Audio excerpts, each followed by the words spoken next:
Добрый день, уважаемые подписчики и гости канала. Камила Валиева, мой главный соперник, это я.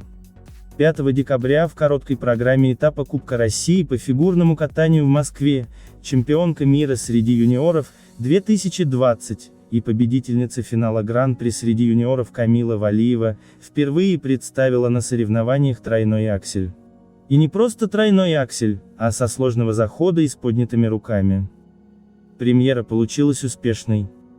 Если не думать, что это невозможно, то это становится возможным, говорит тренер спортсменки Этери Тутберидзе. На данный момент также 13-летняя Софья Акатьева показала на соревнованиях прыжки в 3,5 и 4 оборота.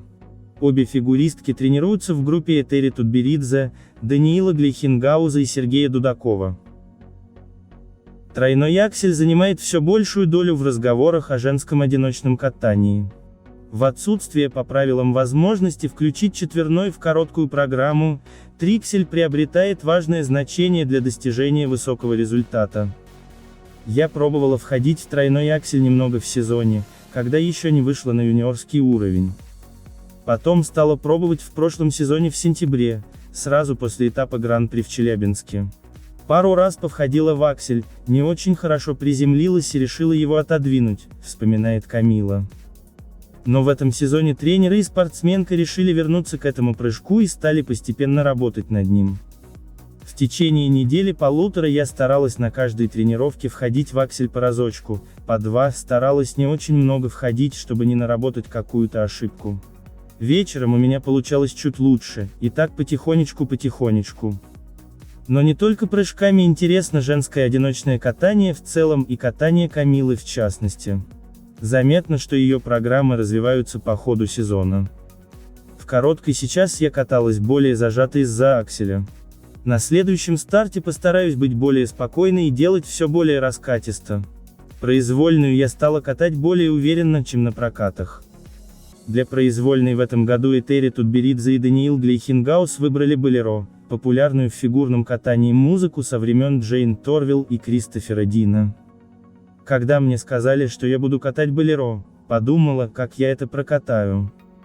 Надеюсь, что с каждым стартом я буду кататься более уверенно, чтобы это было катание под болеро, а не что-то подобное.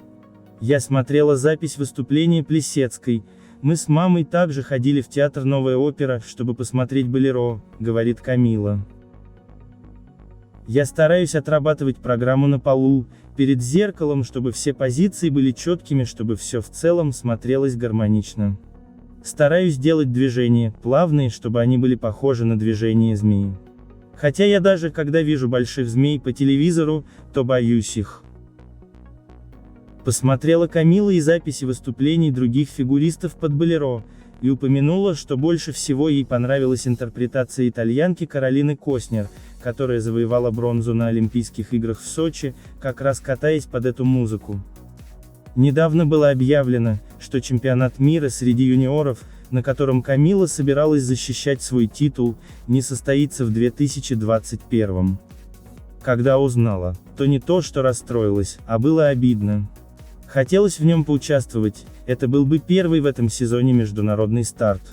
Но его отменили не просто так, а по серьезным причинам, здоровье людей важнее. На данный момент, как призналась фигуристка, в планах пока только выступление на чемпионате страны и первенстве России среди юниоров.